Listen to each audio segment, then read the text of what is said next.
Helium, helium, helium. Není na poznávání oken a dveří trochu pozdě.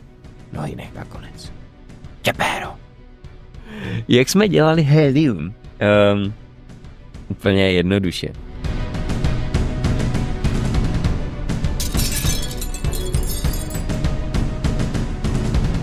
Drazí přátelé, vítejte u dalšího dílu Pár pařmenů do hlubin scénáře, kde se probíráme archivními materiály, které souvisí se vznikem parodie Pár pařmenů. Já jsem úplně zapomněl říct, že před nějakou dobou jsem tyhle ty nahrávky udělal taky jako podcast, takže pokud k tomu nepotřebujete to video, nebo si to chcete poslechnout někde v autě nebo na cestě, tak měli byste to najít všude možně v podcastových aplikacích a můžete si to třeba poslechnout a pak si to proklikat jako video, nebo se na to kouknout, poslechnout, pouštět si to před spaním. Záleží na vás, každému to vyhovuje jinak. Tak, posledně jsme koukali na DVDčka, přesně CDčka s trailerem a filmem, vypadly tady na nás nějaké další zajímavé věci a dneska budeme pokračovat. Uvidíme, co tady na nás vyběhne. Posledně jsme skončili, co se scénáře týče, tak někde, kde už to jde do tuhého a Fritol říká Šmajdelfovi, aby si stáhnul, aby si udělal copek. Tak, nebo je natahovací, nebude mi to slušet. Už jsem to jednou zkoušel. Věř mi, kámo. 300 let se mi nemohl rozplést. Dokonce jsem na něm zlomil, troje hrábě. A fakt brutálně to bolelo. A teď tady máme docela poškrtáno něco. Fritol. Tak co s ním mám dělat? Šmajdalf. Nic. Nedělej nic, Fritol. To myslíš, nesouhlasím? Jo, nedává to smysl. Takže tady máme potom správně teda Fritol. A co teďka? Šmajdalf, zase máme škrtnuté. Autoři neví, co říct. Tak to je dost dobrý, to je jakoby asi promlouvá naším hlasem. Nevím, nevěděli jsme asi, co říct. Teď si mimo, Fritole. Fritol, sakra, vypadl mi text. Šmajdalf, Melpusou, ať to diváci nepoznají. Fritol, kurka, co to je, ne? Fritol, nahoď, dělej. Jo, a tady tohle to je zase takové to, že jsme získávali čas. Jsme totiž někde, jak jsme ten scénář psali, tak jsme toho už jako jsme psali a už jsme v tom byli rozjetí a pak už, že se nám třeba až tak moc nechtělo, ale třeba jsme chtěli jako ještě dopsat ten den nějakou další scénu a tak jsme prostě pak si udělali tady tyhle ty jako zjednodušení a tady vidět, že to asi psal Vítě Fritol. Nahoď, dělej, Šmajdov. V pajzlu ušílené krávy na tebe počkám, Fritol. Co to prosím tě meleš, Šmajdov? Nevím, je to ve scénáři. Zanedlouho zajedu za smradu pánem. Je chytrý, zná texty. Zatná text, věř mi, Fritole. Má úplně celý scénář. Nesmíš vystupovat pod jménem Šourek. To jméno má mimo krajíc špatnou pověst. Bimbo na své poslední cestě hodně řádil. Nevěřím, že se Bimbo tak zřídil. Můj milý Fritole, toho ještě vůbec pořádně neznáš. Za jeden týden vypil 100 pint piva a pořád běhal jako radioaktivní rybička. A ještě stihl velkému drakovi ukrást ještě větší poklad. To tam máme? To nevím, tyjo. Šmírák. No tohle. Slim sněd chrupavka. Tak ty si čmuchal za dveřmama. Za dveřmama. Vždyť tu žádné dveřmamy nejsou. Tohle je strašně jako vtipná věc, protože já vím, že jsem vždycky, nebo já trošku občas ve škole měl problém s tím jako tady s tím jako skloňováním těch slov, já nevím, teď jsou to ty hromadné nebo pomnožné, pardon, nevzpomínám si, nebo něco úplně jiného, prostě jsou to ty dveře, že jako množné číslo jsou jedny. Tak vlastně jsme si zde dělali srandu z gramatických jevů, nebo z češtiny, nebo jak to nazvat, no. Taková jako lehce jako intelektuální možná sranda, no. Takže že to žádné dveřmamy nejsou, protože za dveřmama já myslím, že možná jsem to třeba i někdy říkal, nebo možná jestli se to u nás jako na Ostravsku říkalo, nebo ne, možná, já už nevím, ale prostě za dveřmama, že? Řekneš Normálně. Tak a když to člověk potom přijme, tak prostě tady za žádné dveřmami, no, nejsou. Vlastně jsou to dveře, za dveřmami prostě, no. To nepoznáš ani dveře od okna. Není na poznávání oken a dveří trochu pozdě. Ve tvém případě ano, Šmajdalfe. Co jsi to říkal? Smrade. Tak, a to se dostáváme normálně nakonec prvního sešitu. Tady jsou ještě nějaké texty, ale to s tím nesouvisí. To jsou prostě táborové písničky. My jsme vždycky s Víťou jsme složili táborovou písničku a pak jsme se utkávali s lidmi, co skutečně uměli zpívat o jako různé ceny. A většinou, i když jsme zpívali až tak neuměli, tak jsme často vyhrávali docela dobrá místa, protože jsme měli složené písničky a to asi nebudu tady. To nesouvisí. Tak, a jdeme najít druhý sešit, ve kterém je pokračování.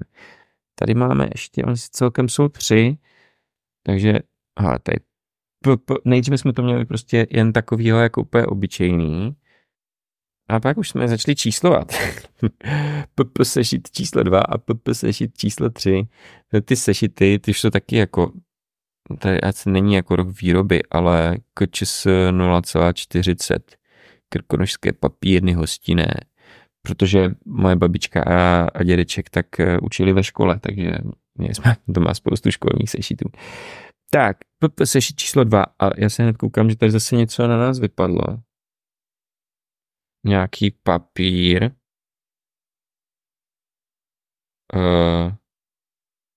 To je nějaký, ano, vážení přátelé, největší senzace letošní filmové sezóny. Měl jsem tu čest vidět jako jeden z prvních ukázky z dlouho očekávaného hitu Pár pařmenů. Předem bych rád zdůraznil, že autoři tohoto filmu si tu rádoby recenzi rozhodně neobjednali. Jo, tak to bude asi recenze na objednávku. Po traileru, který se šířil veřejností koncem minulého roku, očekáváme premiéru snad v březnu. Měl jsem to potěšení vidět ukázky a zúčastnit se několika dabingů a mohu zodpovědně říci, že Pár pařmenů, dále už jen Pápa, překonává Jacksonova Pána prstenů, dále už jen Pápr, ve všech ohledech. Jediná část, ve které jsou si filmy rovny, je snad jen vizuální, ať už kostýmy, speciální efekty či bitevní scény, kde se oba autoři velmi překvapivě shodli. Co se však týká děje či ozvučení, nechává Pápr daleko za sebou. Zatímco Peter Jackson, dále už jen P.J., vycházel z knižní předlohy J.R.R. Tolkiena, dále už jen J.R.R.T., banda trotlů, dále už jen B.T., vycházela z profesorových skutečných poznámek.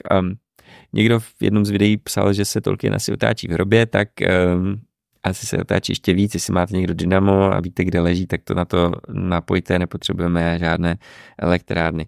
Profesor Tolkien se totiž obával, že poválečný svět na jeho bezvadné, futuristické, humorné a filozoficky velmi hluboké dílo není připraven a proto jej zamaskoval jako velký příběh odvahy, vůle, cti a osudu se skluzem k patosu. Nic o ději vám nehodlám sdělit, neboť jde o věc nejvyššího utajení a hlavně vám nechci zkazit překvapení, proto se budu věnovat spíše technickým stránkám celého projektu. Jelikož debutové dílo BT, překlad a nadabování doby ledové do češtiny, dále už jen pan I.A., co? Byl velmi nákladný, nerozumím. A neskušení autoři si nasadili nízké ceny a nepronajali promítací práva televizním společnostem, neměli žádný kapitál, který by do filmu mohli vložit. Nesehnali sponzory, takže vše museli hradit z vlastní kapsy. A pozor, teď to začíná být zajímavé. Film Pápr od P.J. stál nevím kolik, ale určitě strašně moc milionů $. Pokud si kladete otázku, kde tolik naši autoři vzali, mám pro vás šokující odhalení. Celý velkofilm Pápa nestál víc než 500 korun. A to včetně zaplacení hollywoodských hvězd, jako je Liv Tyler, Elijah Wood či Orlando Bloom. Ptáte se, na čem BT tolik ušetřila? Je to prosté. Přišli na to, že podstatnou část honoráře kteréhokoliv herce, přesněji 99,9989%, tvoří jeho hlas. Nuže zakázali hercům jakékoliv zvuky v průběhu filmu a celého Pápa dodatečně nadabovali. No, tak vznikl velkofilm za pár šupů. který má velké naděje na získání letošních Felixů. Pro Barbary jde o ceny, které uděluje Evropská filmová akademie. Shrnující věta na závěr. Domnívám se, že pápa se BT povedla víc než pan IA a nechává PJ, pápr, daleko za sebou. PS, Tolkienistům se omlouvám, ale nic z toho, co jsem napsal, nepochází z mé hlavy, u které autoři drželi pistoli. A teďka tady je ještě jedna recenze, ale tu si zase přečteme třeba příště, ať se v tom moc nezabředneme. To je ještě něco, taky recenze na objednávku, tak někdy příště, je to tady.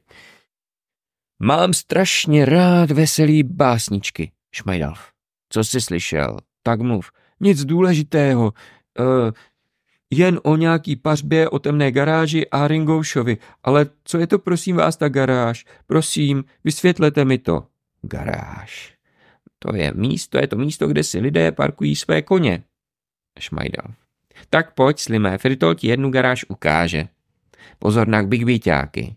Choďte jen po neznačených turistických stezkách. Nesežral jsi ho? Vím, že na něj máš velkou chuť, ale až budeš mít hlad, sněz raději Slima. Je po kouskách, aby ti zbytek ještě unesl bágal. No i nech nakonec. Čepéro! Slim. Teď mě tak napadlo, Fritol. A co?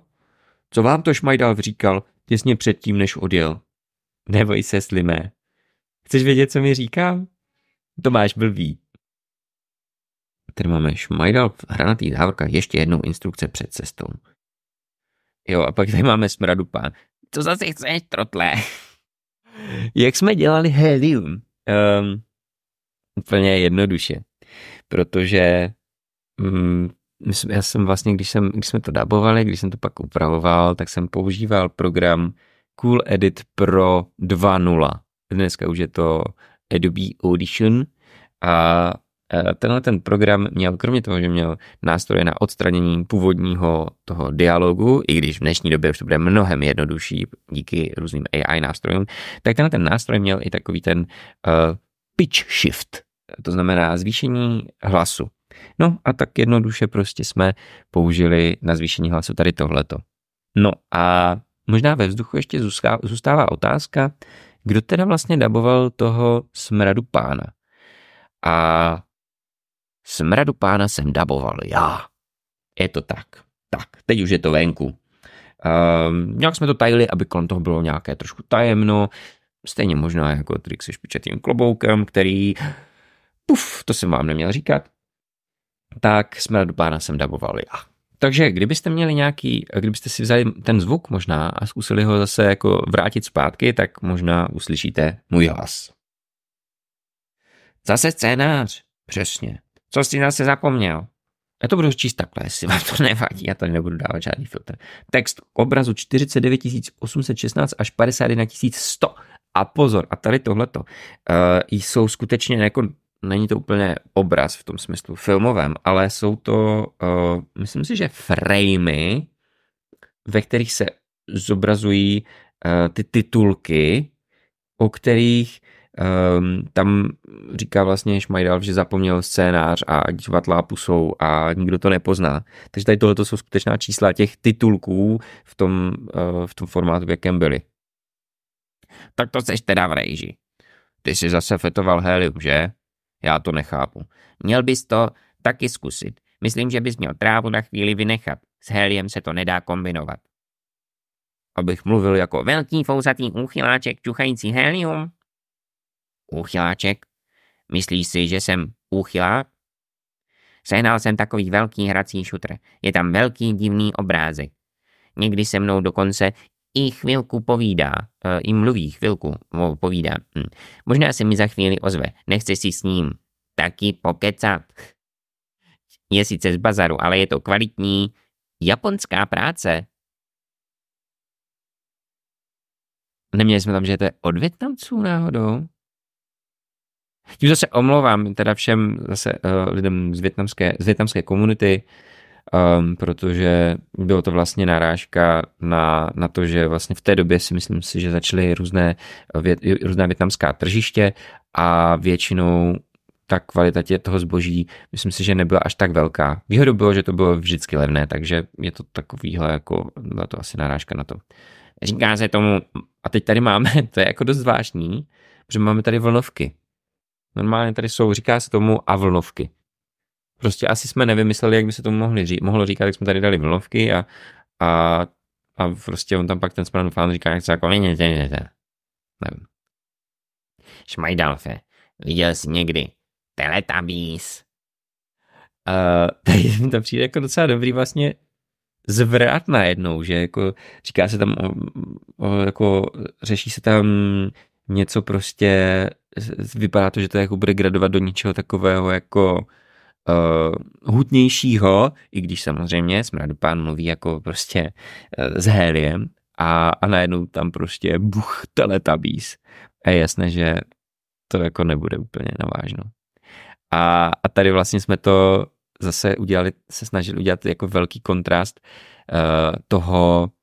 té dramatické fakt jako vypjaté situace s tím úplně a toho jako jak ten Saruman tam má prostě takový jako je takový jako má tam prostě sílu, je to fakt jako mocný čaroděj a tak a dali jsme mu tady takhle jsme to vlastně do toho kontrastu dali, že prostě mluví jako s Heliem, sleduje Teletubbies, prostě šmoulalala a tak.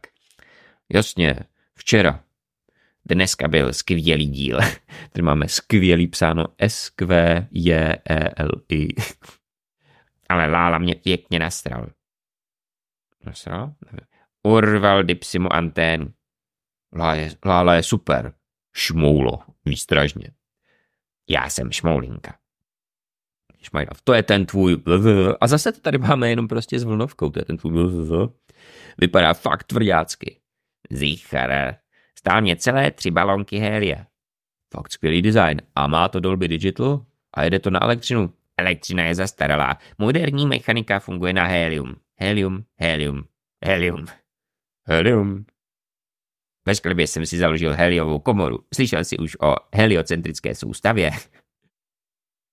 No, helium. Tam to bylo jako, že totiž ta věc...